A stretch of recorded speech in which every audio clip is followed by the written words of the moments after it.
तो कैसे हैं दोस्तों।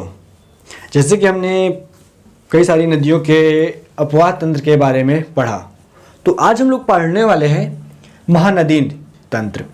महानदी जिसे हम लोग छत्तीसगढ़ की जीवनदायिनी नदी के नाम से जानते हैं, ठीक है, जो छत्तीसगढ़ के कैपिटल से निकलती है और बंगाल की खाड़ी में जाकर के गिर जाती है या अपने लक्ष्य को प्राप्त करती है।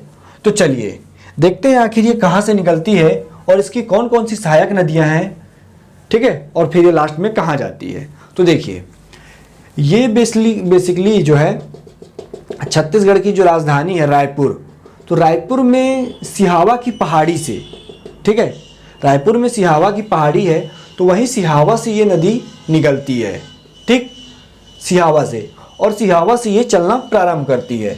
तो चूंकि ये पूर्व दिशा की ओर गमन कर रही है, ठीक है, तो ये ओब, तेल, ये सब, ये हो गया इसका राइट हैंड की नदियाँ और ये हो गया इसके लेफ्ट हैंड की नदियाँ, ठीक, दाहिना भाग और बावां भाग।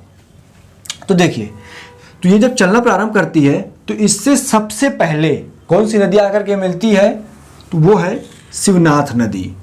शिवनाथ, ठीक है, शिव जी के नाथ कौन है, तो वही शिवनाथ नदी जो शिव जी के नाथ है उसी नाम से शिवनाथ नदी एक आकर के महानदी में मिलती है, ठीक है। फिर राइट हैंड से एक जोक नदी आकर के मिलती है, ठीक है। अब जो मेरी तरह गांव से होंगे तो उनको ये जोक पता होगा, पानी में पाई जाती है और ये शरीर से बहुत जल्दी लिपटती है, ठीक। और अगर इसमें आप लोग नमक डाल देते हैं तो जितना आपका खून लिए रहती है, ब्लड लिए रहते हैं, उसको पूरा छोड़ देती है। तो ये वही जोक है, ठीक। तो ये यहाँ पास एक जोक नदी है जो कि महानदी में मिल जाती है, ठीक है। फिर है हसदेव नदी।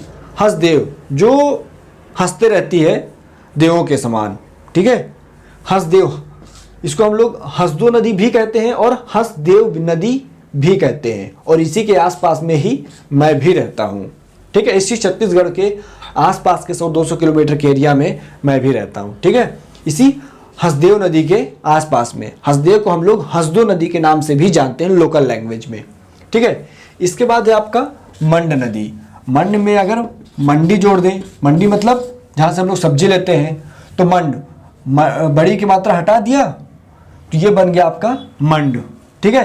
तो ये आपकी मंड नदी। मंड नदी के बाद आगे इसकी बहन मिलती है ईब।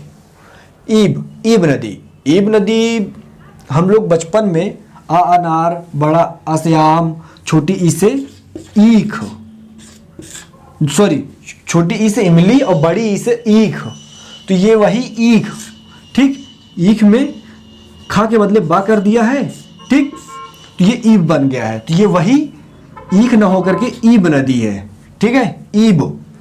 अब देखिए, अब आगे चलेंगे तो महानदी में फिर से एक आगे नदी आती है जिसे हम लोग ओग नदी के नाम से जानते हैं। ओग रिवर।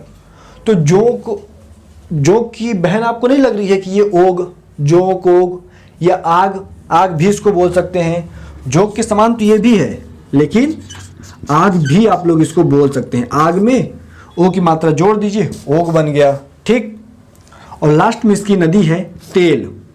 तेल के बिना तो कोई काम ही नहीं होता है आजकल, ठीक है। तो तेल क्यों इंपॉर्टेंट हो गया, ये लास्ट की इसकी रिवर है तेल नदी। तेल का तो हर एक जगह यूज होता ही है।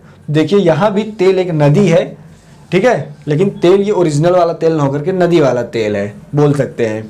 तो ये तेल नदी जा करके आपके महानदी में मिलती है, और इस प्रकार महानदी जब अंतिम टाइम, अपने लास्ट टाइम पे बंगाल की खाड़ी में गिर जाती है, ठीक है। तो कौन कौन सी नदियाँ हैं, ये रिपीट करते हैं एक बार। रायपुर के सिहावा पहाड़ियों से निकलती है, जिसमें सबसे पहले शिवनाथ नदी, फिर जोक नदी, फिर हसदेव नदी, मंडी वाली मंड नदी, ईब नदी और ओग नदी, और लास्ट में है आपकी तेल, ठीक है। तेल के बिना भले कुछ काम नहीं होता है, लेकिन ये तेल नदी जब मिल जाती है तब महानदी बंगाल की खाड़ी में गिर जाती है, और इसी हिसाब से इसकी सारी नदियों समाप्त हो जाती हैं। तो ये रहा आपका महानदी के बारे में। अब हम लोग पढ़ेंगे किसी और नदी के बारे में। तो अब आगे की कौन सी नदी हो सकती है कमेंट कीजिएगा, उसके भी पूरे तंत्र के बारे में पढ़ेंगे। बाकी आज के लिए इतना ही, इजाज़त दीजिए, नमस्ते।